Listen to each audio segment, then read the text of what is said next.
Everyone, फिर से स्वागत है आपका। हम डेली वीडियो में Nifty and bank Nifty analysis उसका व्यू देते हैं। तो आज हम बात करेंगे कल ट्यूसडे 22 तारीख के निफ्टी एंड बैंक निफ्टी के एनालिसिस के बारे में। तो सीधे चलते हैं चार्ट पे। ये जीरोधा का अकाउंट है। सबसे पहले देखते हैं निफ्टी बैंक का। आप सबको पता है कि आज ग्लोबल न्यूज़ के कारण जो निफ्टी एंड बैंक निफ्टी दोनों जो है बहुत अच्छे से फॉल आया है इसमें। सबसे पहले निफ्टी बैंक की बात करते हैं। तो कल का आपने वीडियो एनालिसिस यदि नहीं देखा है तो देख लेना जाके आप लिंक पे चैनल पे।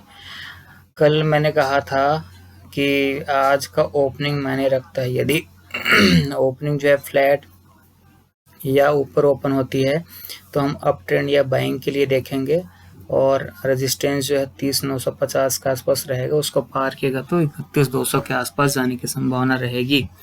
लेकिन आज हुआ क्या, बैंक निफ्टी या मार्केट जो है नीचे खुला, करीब 200-300 पॉइंट नीचे खुला तो लगभग उन्हीं स्तर पे, लेकिन वहां से तुरंत ही फॉल आ गया। मतलब फ्लैट ना बोल के हम नेगेटिव ओपनिंग बोलेंगे। और नेगेटिव ओपनिंग होने के बाद ये आप चार्ट पे देख सकते हैं। ये पहला जो 15 मिनट का ये चार्ट है, कैंडल स्टिक चार्ट है, ये जहां से ओपन हुआ वहां से 15 मिनट में नीचे ही गया। आप यहाँ पे देख सकते हैं इसका जो लो प्राइस जो है यहाँ पे दिखा रहा है 30,296 का। ओपन हुआ था 30,595 में और लो मार दी इसने 15 मिनट में 30,296 का, 30,300 के करीब। तो पहले 15 मिनट के कैंडल ने ही कल के लो को तोड़ दिया था। जो कल का लो था 30,378, उसको इसने पहले 15 मिनट में ही तोड़ दिया। उसके बाद इसने बाउंस बैक करने की कोशिश किया। यदि आप निफ्टी का चार्ट देखेंगे ठीक 15 मिनट का, आइए देख लेते हैं निफ्टी का चार्ट। निफ्टी के चार्ट में आप देखेंगे तो आपको क्लियरली विजिबल दिखेगा कि जैसे मैंने कल बताया था कि जो निफ्टी और बैंक निफ्टी अभी अप ट्रेंड में है। ओवरऑल जो ट्रेंड है वो अप ट्रेंड है। तो ये भी निगेटिव ओपन हुआ, यहाँ पे आप देख सकते हैं। मैं इसको दिखा देता हूँ। यहाँ पे ये ओपन हुआ 15 मिनट के कैंडल तक इसने 13,675 का कल के जो लो बनाया था लगभग उस लो को टच किया। वहां से इसने बाउंस बैक किया और करीब 1 घंटे तक इसने पॉजिटिव भी में आ गया था। इसने रिकवर कर लिया और पॉजिटिव में भी आ गया था। सेकंड हाफ में जाके इसने फिर सारे बढ़त को गंवा दिया। तो हम बात करते हैं पहले बैंक निफ्टी की। तो मैंने कल बताया था कि अप ट्रेंड में है। यदि फ्लैट और पॉजिटिव ओपनिंग होता है तो हम बाइंग के लिए देखेंगे। नीचे आता है तो हम एक बार, चूंकि अप ट्रेंड में है तो देख सकते थे कि इसको हम बाइंग के लिए देख सकते थे। लेकिन इसने कल के लो को टच किया, बाउंस बैक किया, लेकिन वो बाउंस बैक जो सस्टेन नहीं हो पाया। इसने इस हाई को क्रॉस नहीं कर पाया। इसमें मैं दिखा देता हूँ एक बार आपको। ये यहाँ पे देखिए, ये जो लो बनाया यहाँ पे इसने, और उसके बाद ये जो हाई बनाया, इस हाई को इसने दिन भर में पार नहीं कर पाया, जबकि निफ्टी ने इसको पार कर लिया था। तो ये निफ्टी के साथ साथ अप ट्रेंड मैंने की कोशिश किया, पॉजिटिव होने की कोशिश किया, लेकिन वो सस्टेन नहीं हो पाया और ये नीचे जाते गया। चूंकि मैंने बताया था कि यदि ग्लोबल फैक्ट्री कोई ऐसा न्यूज़ आ जाता है जो हमारे मार्केट को नीचे ले जा सकता है, तो ठीक वैसे ही हुआ। फर्स्ट हाफ में कोई बहुत ज़्यादा दिक्कत नहीं थी, इतना करेक्शन तो बनता है, लेकिन करीब 1-1:30 बजे के आसपास में ही मैं आपको दिखाता हूँ करीब कौन से कैंडल से। ये जो है, ये कैंडल से, ये जो रेड कैंडल दिख रहा है यहाँ पे 12:45 का जो कैंडल दिख रहा है, इस कैंडल से आप देख सकते हैं कि इसने उस लो को भी तोड़ दिया। और वहाँ से जो है ये जो निफ्टी जो है, एक मिनट फिर मैं इसको पॉज कर रहा हूँ। तो मैं बात कर रहा था निफ्टी बैंक निफ्टी की।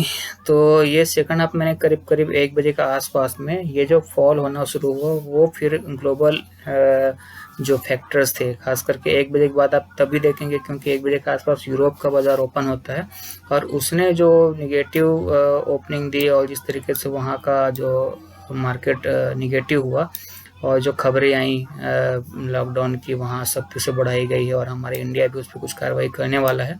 तो इन सारे न्यूज़ के कारण जो है, और यूरोप के बाज़ार को, और वो दहशत, कोरोना का जो दहशत है उसके कारण बाज़ार एकदम से घूमा, और किसी ने एक्सपेक्ट नहीं किया होगा कि एक ही दिन इंट्राडे में इतना फॉल हो जाएगा।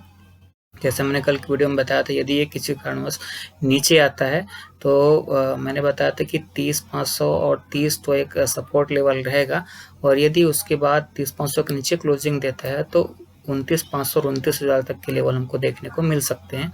मुझे ये नहीं पता था कि वो 29,500 और 29,200 का लेवल एक ही दिन में हो जाएगा। तो ये आप देख सकते हैं कि इसने जो लो बनाया, आज 29,200 का लो बनाया है। आज हमने इसमें देख लेते हैं, ये करीब करीब 29,203 या 229,200 का लो बनाया है, और उसके बाद दिखाने की कोशिश किया है। और जो यहाँ पे जो क्लोजिंग दिख रहा है 29,332 का, ये यहाँ पे जब क्लोज हुआ, फाइनल क्लोजिंग हुआ तो 29,456, लगभग 29,500 के आसपास क्लोज है। तो बात करते हैं कल क्या हो सकता है।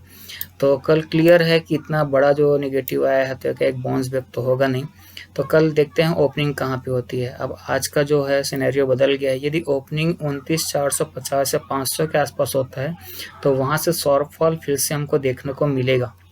यदि 29, मैं यहाँ पे एक बार दिखा देता हूँ आपको, ये जो है 29,500 के आसपास का क्लोजिंग मिला है, फाइनल क्लोजिंग जो है। तो यदि 29,500 के आसपास बैंक निफ्टी ओपन होता है तो फिर से हमको शार्प फॉल मिलेगा, जो इमीडिएट 29,200 और 29,000 के आसपास तक आने की कोशिश करेगा। और निगेटिव न्यूज़ बहुत ज़्यादा हावी नहीं होती है, दुनिया भर के मार्केट बहुत ज़्यादा डाउन नहीं रहेंगे, एक नॉर्मल रेंज में रहेंगे 1-2% के आसपास में। तो ये 29,000 पे सपोर्ट लेके ये यहाँ आएगा, 29,000 के आसपास वो सपोर्ट लेके ये वहीं घूमते रहेगा। हो सकता है कि 29,500 से 29,000 के रेंज में रहे, यदि ये फ्लैट या थोड़ा निगेटिव क्लोजिंग ओपनिंग होता है। तो यदि ये बहुत ज़्यादा ऊपर खुलता है, सपोज 200-300 पॉइंट ऊपर खुल गया, समथिंग 29,750 के आसपास खुल गया यहाँ पे, तो क्या करेगा यहाँ पे, तो क्लियरली यहाँ पे ये जो 30,000 का रेंज है इसके लिए है ही, रेजिस्टेंस बनेगा ही। अगर यहाँ पे ओपनिंग होता है तो ये हो सकता है ऊपर जाने की कोशिश करे तो 30,000 तक जाएगा, और यदि ओपन होके नीचे आता है गैप फिल करने के लिए तो 29,500 के आसपास सपोर्ट लेने की कोशिश करेगा, वहाँ से ऊपर चलेगा, ठीक। नहीं तो फिर कल के लो को, आज का जो लो है 29,200, उसको शायद ही तोड़ पाए यदि ये ऊपर खुलता है तो ओपनिंग कहाँ पे होती है ये देखते हैं। ओपनिंग यदि हमारा ओपनिंग जो है 29,500 के आसपास होता है, यानी कि फ्लैट या नेगेटिव होता है तो नीचे जाने की कोशिश करेगा, 29,000 के आसपास सपोर्ट लेगा। ऊपर खुलता है 29,500 के ऊपर 700-800 के आसपास खुलता है तो ये 30 ऊपर जाने की कोशिश करेगा तो 30,000 का रेंज रहेगा, और नीचे 29,500 का सपोर्ट लेगा यदि ऊपर खुलता है तो कल रेंज में ही रहने का है। यदि ऊपर खुलता है तो फ्लैट या डाउन खुलता है तो हम बोल सकते हैं कि ये जो है फिर से एक हमको नया डाउन ट्रेंड देखने को मिल सकता है, ठीक। अब मैंने डेली चार्ट पे भी मैंने इसका एनालिसिस किया है। डेली चार्ट पे ये जो मैंने लाइन ड्रा किया है 28,594, चूँकि आज का इतना बड़ा फॉल था तो उस हिसाब से भी हम एक्सपेक्ट करेंगे कि और कितना फॉल हो सकता है। तो यहाँ पे मैं देखूंगा तो ये जो पुराना जो सपोर्ट एरिया है इसका, ये डेली चार्ट के हिसाब से मैंने बनाया था, तो 28,594 समथिंग 28,600 के आसपास इसका सपोर्ट है यदि बड़ा फॉल होता है तो देखते हैं कल को ओपनिंग कहाँ पे होता है।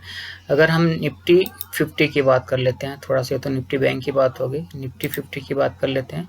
निफ्टी 50 में भी सेम, यहाँ पे तो ओपनिंग हुआ, निगेटिव ओपन हुआ, नीचे गया, सपोर्ट ले लिया कल के लो पे, और फिर इसने बाउंस बैक करके पॉजिटिव टेरिटरी में भी ट्रेडिंग हो रहा था। लेकिन 1 बजे के बाद में ये वाला जो कैंडल है 1-1:30 बजे के आसपास में, यहाँ से जो शॉर्ट फॉल हुआ और निगेटिव न्यूज़ के कारण, ग्लोबल फैक्टर के कारण, ये बहुत बड़ा फॉल दिया गया है आज। और सेम जो बैंक निफ्टी का चार्ट है वैसे ये भी है। यदि ओपनिंग जो है फ्लैट या निगेटिव होता है तो फिर से एक नया लो मारेगा आज का तोड़ के, लो को तोड़ के। और यदि ऊपर चले जाता है, ऊपर ये ओपनिंग ऊपर होता है, तो ओपनिंग यदि ऊपर होता है तो इसके लिए क्या हो सकता है, इसके लिए ये देखिए, यदि ओपन 13,400 के आसपास से ऊपर होता है तो क्लियरली इसका 13,500 जो है हर्डल रहेगा, 13,600 हर्डल रहेगा। इस तरीके से इसमें जो है रेजिस्टेंस जोन रहेंगे। अगर फ्लैट ओपनिंग होता है यहाँ पे या थोड़ा नेगेटिव होता है तो फिर से हमको एक नया लो, इस लो को तोड़ते हुए हमको कल नज़र आ सकता है। ठीक है, तो मुझे लगता है कि आपको